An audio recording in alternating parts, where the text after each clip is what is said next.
everybody. My name is Chris. I'm with the Tampa-Hillsborough County Public Library. And tonight we're having a great program. It's Imagine Your Story with Jaimie Engle. We're thrilled to have her again with us this evening. Author Jaimie Engle, and she'll be starting shortly.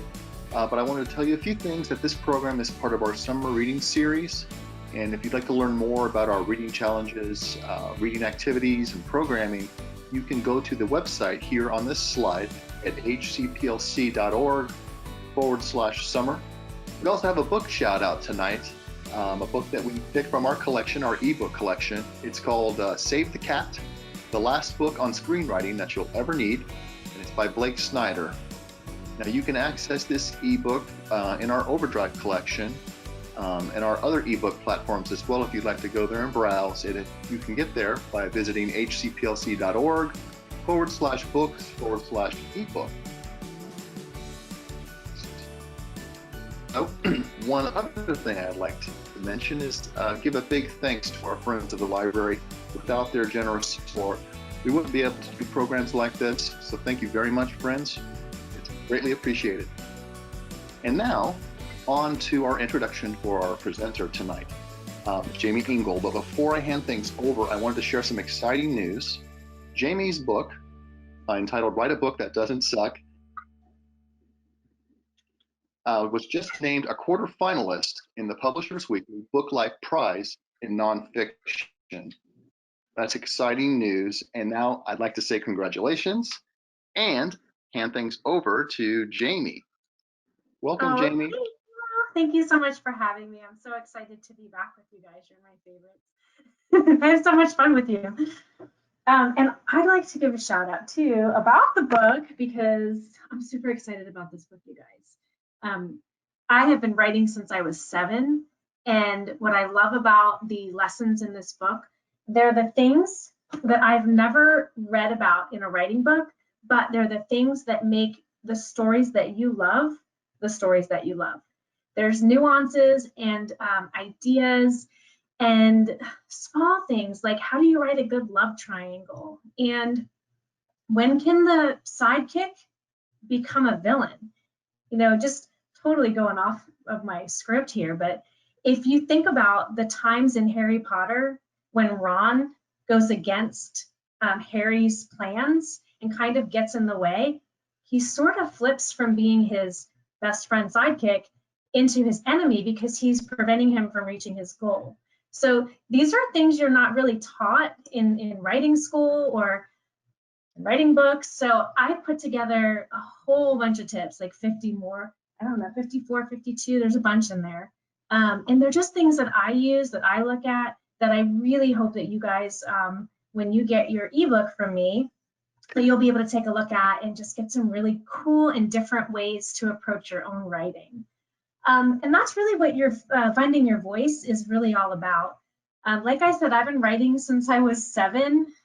Most of it was awful because I was just trying to find my voice. So I spent a lot of time copying other people. And the way I looked at it, when you study art, you copy, right? Don't you trace? And you look at an orange and you try to do your own orange, and then you graduate and you get better. So I thought, well, why should writing be any different? So a couple of things I did as a kid, I would take my favorite story and in a notebook, I would write the first page or the first chapter in my own handwriting just to prove to myself that I could write that good. Because if I could do that, then why can't I create it myself, right? That's what artists do. Another thing I did is I would take Jane and Michael from Mary Poppins on all kinds of adventures. And what I learned from that is I knew those characters forwards and backwards. I'm sure you have a favorite movie or a favorite book that you like really know those characters, maybe even more than your family members, that you could write a story about. And yes, I would like to admit I invented fan fiction. You're welcome. But anyway, I would take them on these really cool adventures into different places because I knew them. So I was able to really develop my voice in setting. And if you think about setting, because that's a story element you have to have, right? what do we need? We need characters, we need a story or a plot, right? And we need a setting. Your setting can be all of those, can it? Your setting can be a character.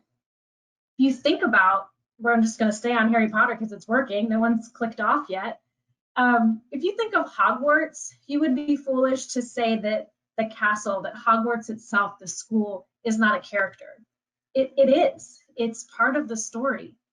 So what I learned by taking Mary Poppins and Michael and Jane on adventures was how to build worlds and how to build those settings, because I didn't have to think about the character, how they talked, how they looked, and the setting. I could just focus on that one element.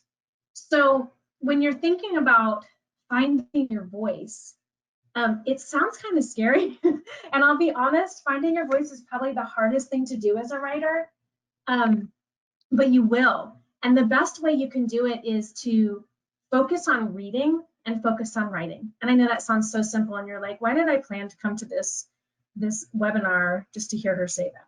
But it's so true. If you take time to read books, you're going to start to hear cadence in dialogue and vocabulary and sentence structure and so many amazing things that make the story pop off the page.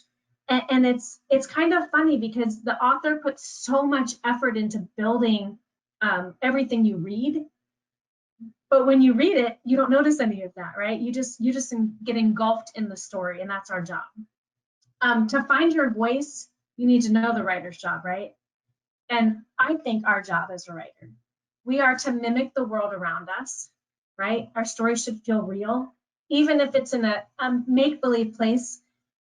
I hate to think it's make-believe, but even if it's in a make-believe place like Hogwarts, it has to feel real. I mean, the beauty of Harry Potter is that it felt real. It felt like we knew those kids. You know, every character in that story, you know somebody at your school that you could be like, oh yeah, that's totally how, you know, Ron is exactly like so-and-so, you know, and that's what made it so real, even though it was fantasy. And those kids had to deal with teachers, and some of them were awesome, right? And some of them were awful. And I'm sure you guys have teachers going through your heads right now. And some of the kids had great families and some of them had awful families, and that's real life. And it doesn't matter what the setting is if you're mimicking the world around you. And that's one thing we have to do as an author. The other thing, and one of my favorites, is we get to make things right. Right now, we're living in just, I don't even know what kind of world we're living in right now.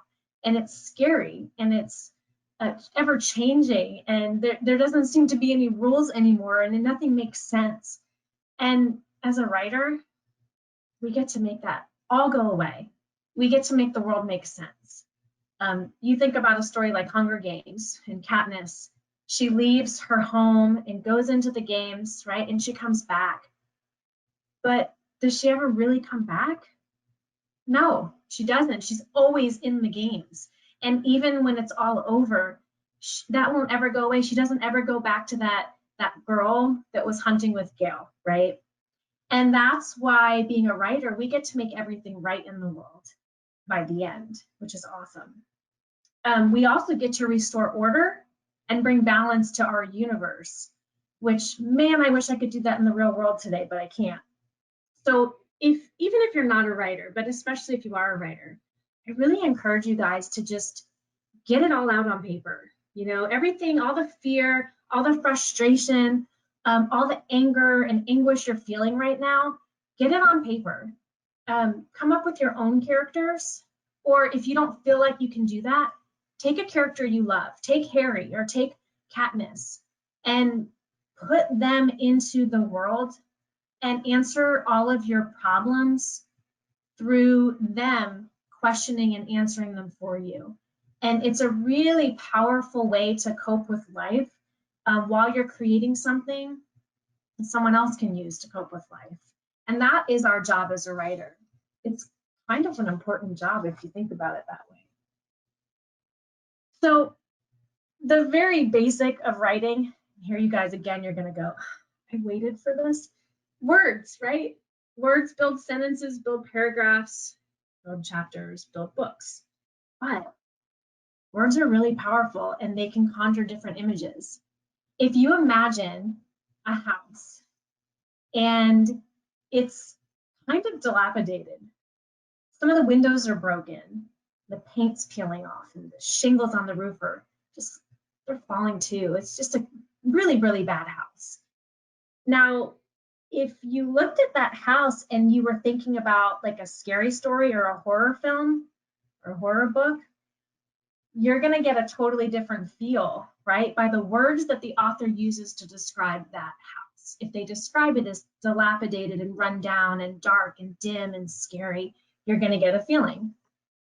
If someone else came in and described the house as condemnable and, you know, just started describing all of the features because they were writing a book for builders, a nonfiction book for builders on what not to do, right? Those words are going to be different. And the different words we use conjure different images in our head. And I'm going to prove it to you. I'm going to say a word and I want you to imagine it, okay? Apple. That's a simple word, isn't it? I'd like for you guys to put in the chat what you saw. Okay? Did you see a green apple? A golden, delicious apple? A red apple? A crab apple? Did you see a computer? Did you see an Apple phone? Apple pods? I don't know. One little word is going to conjure all of these images in our heads, isn't it? And it's crazy to think about that. And that's why you have to be so precise and careful with what words you choose. And that is your voice, just in case you're wondering. Those words that you choose, that's what becomes your voice as an author. And it changes and it builds as you get better and as you practice more, like anything else you're going to do in your life, right? Something that I found very interesting, I have to read this one because I'm not memorizing this. In The Lord of the Rings, if anyone's ever read that book or seen the movie, there's two different sects of the language for the elves. There are the Sindar elves and there are the immortal elves. Who knew? I didn't. And when they're describing where the eye is, right, they call, one of them is a word, it's Sindarin, and it means black land for Mordor. The other one is the word Quenya, and that means land of shadows. So not only did this author come up with an entirely different language, but he did it twice because he has two different sects of these elves, but he gave meaning to his words. Like, that's insane. I do that to some extent. I've never invented a language, maybe one day. But in my book, Dreadlands, it's Vikings, wolf shifters, and Norse mythology. All of my characters are named in either Norse, so their name means who they embody, so it represents them. Because I figure if I'm going to name them, if I'm going to put a word on the page, why not give it double meaning, right? Now, do you need to know that to enjoy the book? No, I enjoyed Lord of the Rings very much, and I didn't know that. But does it give you a little bit deeper level, more of a connection to the character, to the author, to the story world? Yeah, it's pretty cool when you can figure out that stuff. Words also conjure images, and I'll go back to Hogwarts. What a cool name for a school for witches and wizards. Doesn't that sound like two ingredients for a spell? Or Hogwarts? I mean, that's awesome. She's amazing to have done that. And then the classic Wolverine, come on. That's who he is. So when you're thinking about your voice, your words have so much power and your words are so important. So you don't have to worry about it necessarily in your first draft, but just think about that as you're going through that. Your words are going to become your voice. I said we have setting, we have character, right? Well, setting needs two things to exist, okay? And this is all part of your world building, all part of your storytelling. Your setting needs a time and a place, and I'll prove it. If you were to go, I don't know, Boston today versus Boston when they had the Tea Party a long time ago, do you think it's going to be a different world? If you just said the story's set in Boston, well, those are two different, totally different Bostons, aren't they? You've got different technology, food, culture, clothing, people, everything is different, everything except for maybe Boston, right? So you have to have a time and a place. And even to take it a step further, your time and place for setting, you also need to consider like the weather, the time of year, the season. If anyone's read Hatchet, which is an incredible book, Hatchet takes place during a season, during the fall. And then the next book, Brian's Winter, which he never planned on writing, but Gary Paulson got attacked a lot from people going, where's book 2? So he wrote Brian's Winter, and all he changed was, what if Brian didn't get rescued and he had to go through the winter? How would that change his story? That's all he did. He just changed the weather. So when you're writing your story, think about what time of year this is taking place. Think about what's happening in the world. You know, even when you write what's happening to you right now, you know, you've got to think about these elements that go in to establish all of these rules for your world, because these rules are important, man. You know, have you ever watched a movie and like something really stupid happens and you're like, well, that was convenient. Like, why didn't you just do that in the very beginning? We wouldn't have even had the stupid book or the stupid movie, right? It's annoying. It's lazy writing is really what it is. You can't have the answer in your pocket and then produce it without telling anybody when it's most convenient for your use. You just can't do that. So we want to make sure that we're building all these rules into our worlds that are set in place before the need shows. And I like to study movies and I like to study the cinematography, because a lot of time what the camera focuses on or what's sort of out of frame means something. And I like to see the camera pan and catch a bottle, and you're like, oh, that bottle's important, they're going to use it later. And it always happens. So I don't know if you do that, but maybe try it. It's pretty interesting. Okay, so for character, something about building your character that's really important that I don't hear discussed very often, and you should really know this before you even start writing. By the end of your book or your short story, whatever you're writing, your character is either going to basically win, fail, or have a draw, right? So if you think about somebody like, I'm going to use him, Luke Skywalker, right? By the end of the first, the one from the 70s, The New Hope, by the end of the first one, he wins. He gets everything, right? He wins. It's a solid win. Of course, it continues, and here we are today. You look at somebody, if you've ever read Ender's Game, which is a great book, they have a movie too. That's a total failure. He fails. He does not win. Ender loses so much so that he becomes everything he didn't want to become, and he has to go leave everything he has to resolve that problem. Total fail. Katniss is a draw, though, isn't she?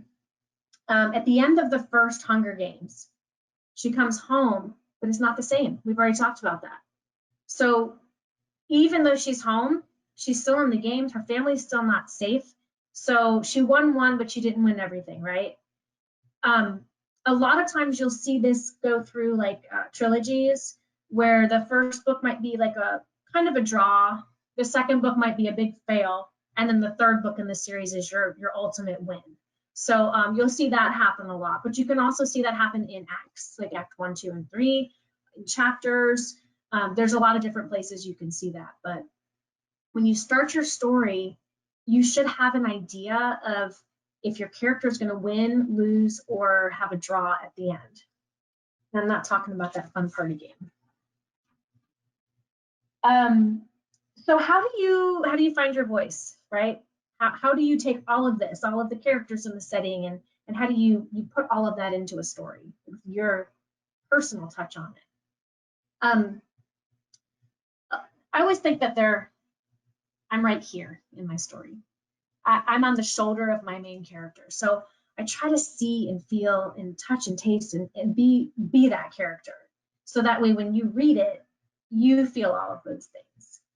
And a lot of times what happens is we're not in the moment when we're writing, especially young writers. When we're first starting out, we do a lot of telling. We tell the audience what's happening. We say, She walked across the room. She was very upset. She sat down angry. She felt like nobody understood her, right?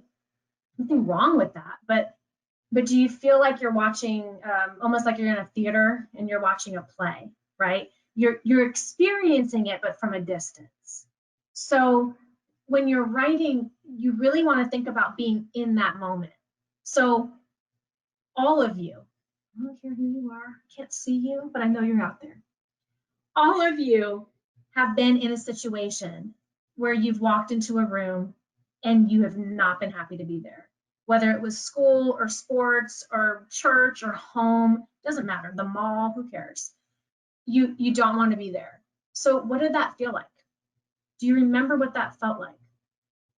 How can you share that? Instead of saying, you know, she sat down angry, can't you show that? Can't you say that she sat hard in her chair, crossed her arms, and refused to look at anybody? You know, just think about being in that moment again so that you can put that in your character. I take so many notes, experience notes, you know, going through COVID, man, there is so much emotion going on in this that you guys can use, and then everything else happening in the news, which I will not even get into because we only have 20 minutes. Get it on paper, because here's an example. My grandmother died a few years ago, and I had to write a scene about this kid's mom dying. And I wrote the scene, then my grandmother passed, and I went back and rewrote the scene, because then I understood it. Then I wasn't being scientific about my explanation, but I was actually experiencing it again and sharing that through my character with the reader. So obviously we can't experience, if we've never had cancer before and our character has cancer, you know, but you can research, right? You can talk to somebody who's had cancer.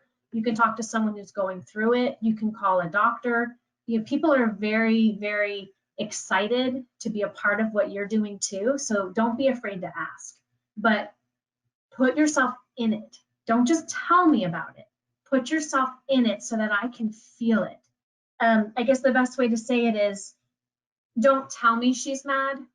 Show me what she does. So that way when I read it, I go, oh, she's mad. Okay, you see the difference? It's really important. So finding your voice also, it's really 3 questions we all ask. And I know everybody asks these questions. I ask these questions, and you will too when you're my age, which I won't tell you. Who am I? Why am I here? And where do I fit in, right? Are these not the questions we ask ourselves all the time? And don't we figure out one of them? And we're like, okay, I got this one. I know who I am. I feel really confident about that. And now you're like, all right, now I'm going to work on why am I here? And then you figure that one out. And now suddenly you're like, oh man, who am I? Right? You guys are going to go through that your entire lives. We go through that as adults. We think we've got one thing figured out, and we don't. But I'm telling you, if you can get those 3 questions into your character, those are the stories that are going to stick with people's hearts, because those are 3 universal questions that everybody has. So how can you use your experience, your voice, your life, your history? How can you put that into a character and have that character figure out, who am I? What was Harry's? What was Harry trying to figure out the whole time? Where do I fit in, right? That was Harry's big question. Where do I fit in? I don't have parents. My relatives hate me. I'm not really magical, even though I'm magical, and I'm supposedly this great magician, but I'm not. His whole quest was always, where do I fit in? And that was why we connected, because we all have that question. Where do I fit in? Why can't I fit in? Why don't I fit in? Why do I sometimes fit in, right? And as soon as we think we have it figured out, it's gone. So see where you can fit those 3 questions in. Who am I? Why am I here? And where do I fit in? And you will have a reader for life, guaranteed. So I want to encourage you guys, and I'm not going to read this, but I'm going to have to just look back and forth. This is normally a slide presentation, but I didn't want to bore you with little baby Jaimie in the corner. What are some different things you guys bring to your stories? Well, I was born in a different generation than you. So I'm going to have a different perspective on things than you will. So you can bring things to my attention that I would never have otherwise known because I'm not a teenager. And I can do the same to you because I was once a teenager and my teenage upbringing was different. We invented texting, but it was on a pager, and we would type in numbers and then flip it upside down to write words like hello. That's what we did. So it was different.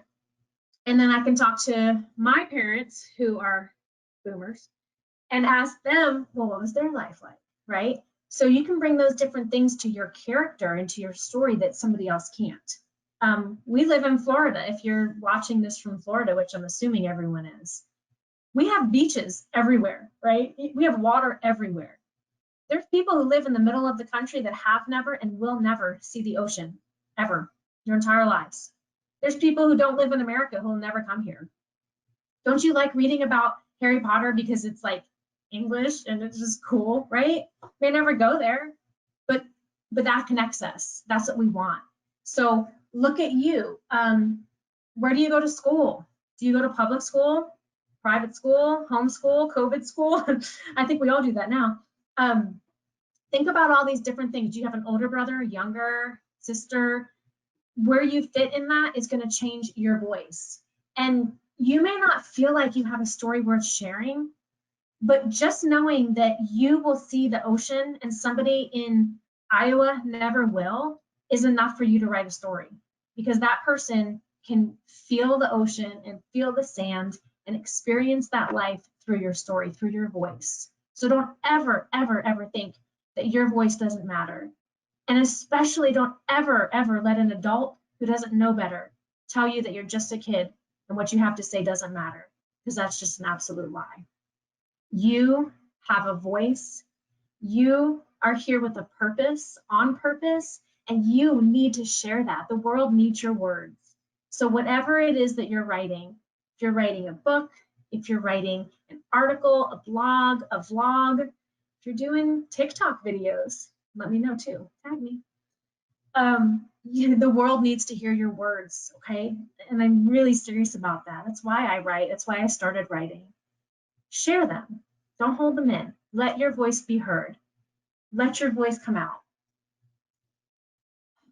You know what, guys? That's all I have. I am so honored to be able to share some of what I've learned with you and hopefully inspire you. And I really do hope that if I have, you let me know.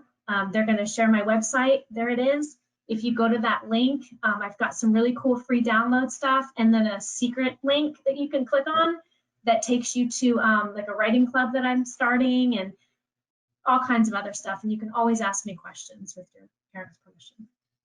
Thanks, Chris. Thank you, Jaimie. That was great. Thank you very much.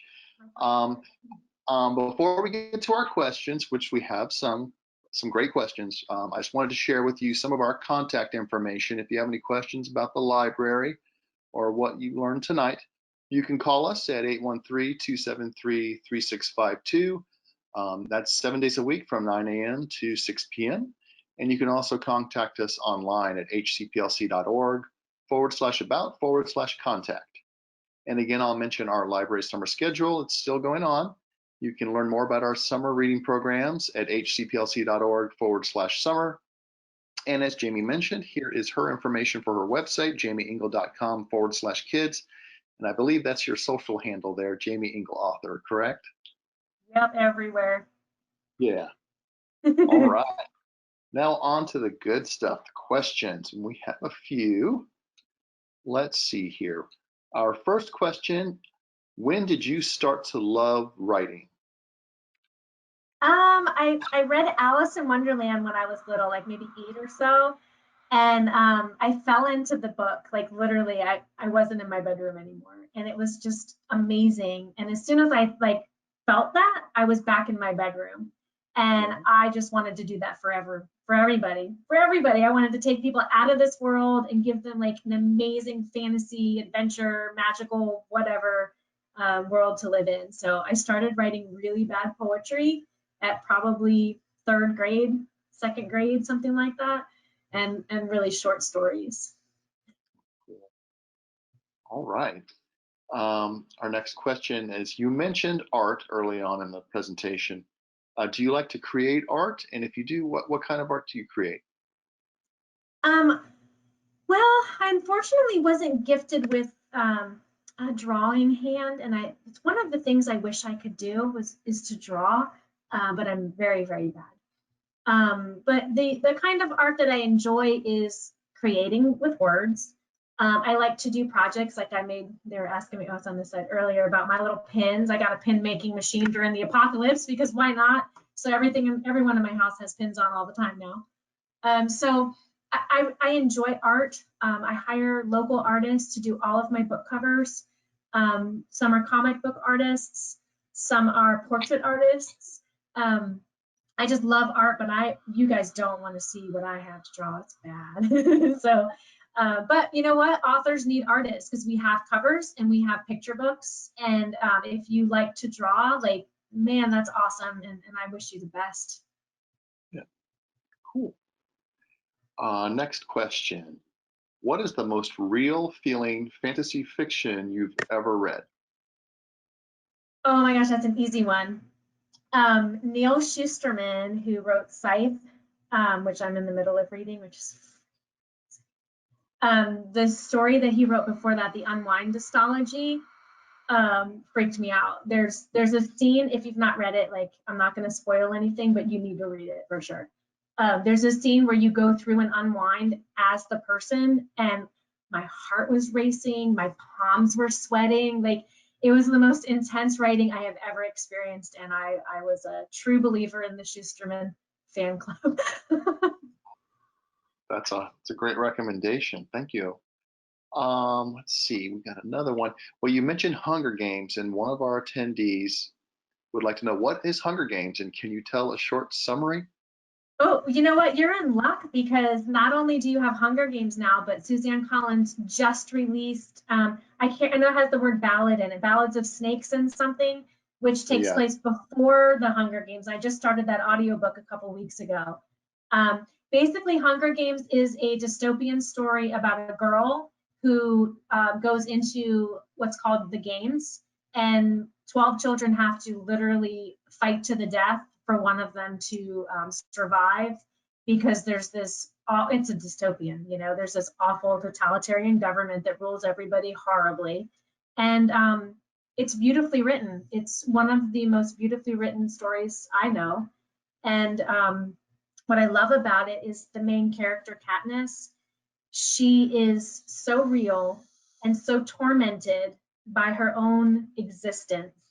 And I just really connected to that. I think a lot of times we feel that way. We feel tormented in our own existence and we don't know what we're supposed to do, or did we do what we did right? And it's awful, and it's life. And she's amazing, she's inspiring, and I just love her. So if you haven't read it, I would definitely read it. It's a great series. Yeah, it You was guys very have that right on your ebook account, Yes. I'm sure. Yeah. Yes.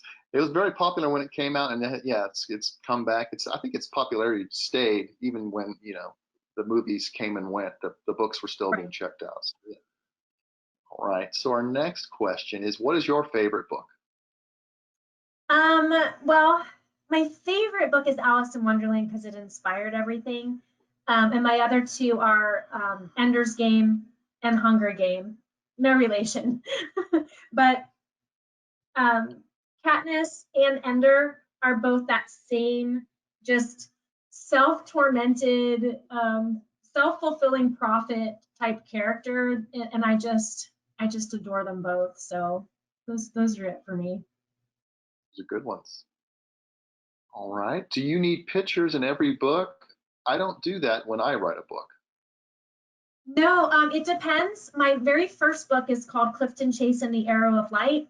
And so I did have hand-drawn pictures for each chapter because I wanted to go for that magical fantasy adventure, but mine takes place in 1485. But I wanted it to have that Harry Potter feel, and Harry Potter had those hand-drawn pictures at each chapter. I'm actually editing about 3/4 of the way through for book 2 right now, And it's the same thing. It has those little pictures for each chapter, and that should come out this winter is my goal. So, and that's where he goes back in time to help Robin Hood. Beyond that, I know. I'm like, why can't I put Robin Hood in a book? That's like, I love Robin Hood. Besides that, it's just the covers most of the time. I have a book, it's that short story collection in my last session, the Toilet Papers Junior, and that has some drawings from some of my artist friends that I put in there, but maybe there's 10 in the whole book. So yeah, I'm with you. You don't need them for every book. Sometimes it takes the imagination away. All right, good. Okay, so the next question is, what book did you get inspired by to write this book, a book that doesn't suck? Oh, that's a great question. Ironically, I read about the story of Joseph and his multicolored coat in the Bible, in the Old Testament. And I saw that every time Joseph lost his power, he lost his robe. And then every time he got elevated to a new position, he got a new robe. And I was like, well, that sounds like something I would do as an author. Like I would put that tool in as like a metaphor for my books.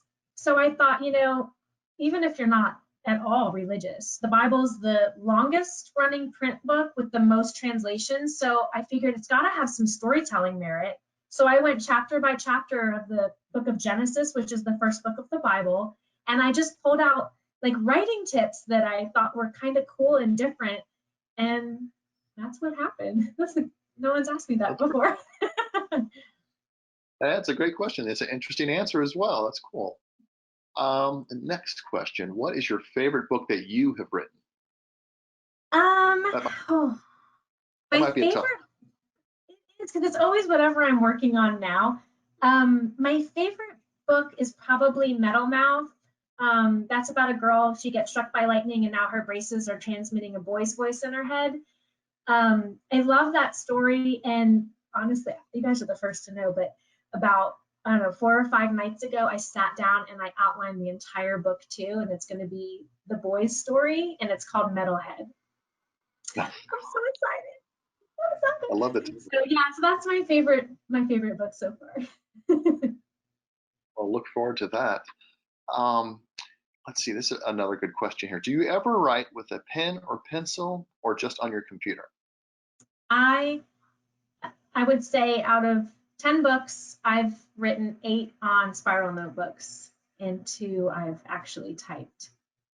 I just I like writing. I like when you hand write, your mind is slower to the pen because you write slower than you type. So you think a little more thorough about what you're writing. And I feel like you tend to experience the scene more than when you're typing. When you're typing, it's more like a screenplay where it's just action to action and dialogue.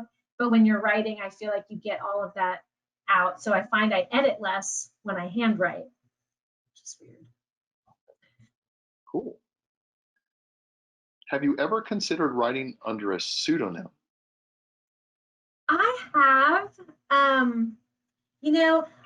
The hardest part about being a writer is marketing and getting people like you who've never heard of me until today to meet me and read my books.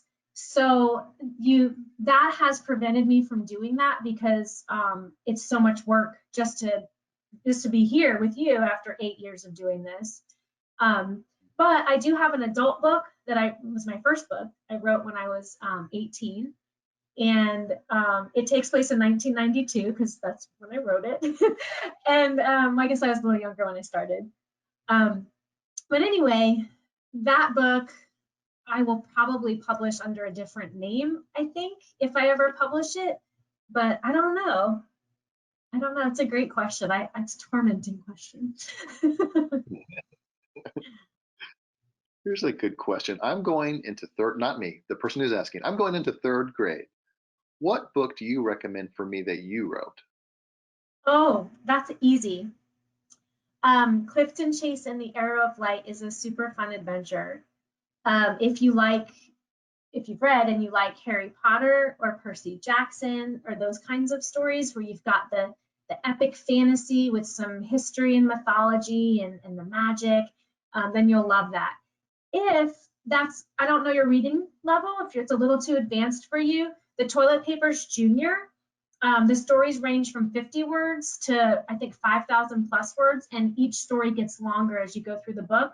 They're not related, so you can just read 3 pages, and you can just read 1 2-page story, and that's it. So it just depends on your reading level and what you're interested in. Thank you for asking. Yeah. Time for a few more questions here. I think you already have answered this one, but I'll ask it. Do you ever make connections between your books? No. Like, are you talking about, I think this is what I think you're talking about, because I forget you're not really in my face. There's a book that I have right now that I'm shopping to agents, and in this book, the character gets like sucked away into this world, and it's the world from a novella that I wrote. So I thought that was really cool, and I felt like Stephen King. Yeah. That's cool. Let's see. Someone is asking, how long do you normally take to make a book? Well, in a perfect world, I try to write 1,000 words a day, 5 days a week, which gives me my rough draft in 3 months. I let my books sit for years before I read them again. Like the book I just told you about, I finished the sequel to it 3 years ago, and I've never opened the file. So I wait as long as possible, because then I have no idea what the story's about, and I open it up and I'm like, oh, this is awful, this is terrible, this needs to be rewritten, and I can really make it good. But I don't know.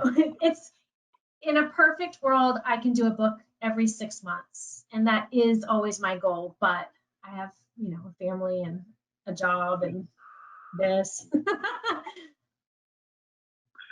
All right. Well, I think that's it for our questions. Jaimie, thank you so much for being with us this evening. My pleasure. Thank you. Fun time talking with you and hearing you and answering some questions. And thank you for everyone else for attending tonight. And have a great evening, everyone. Take care. Bye.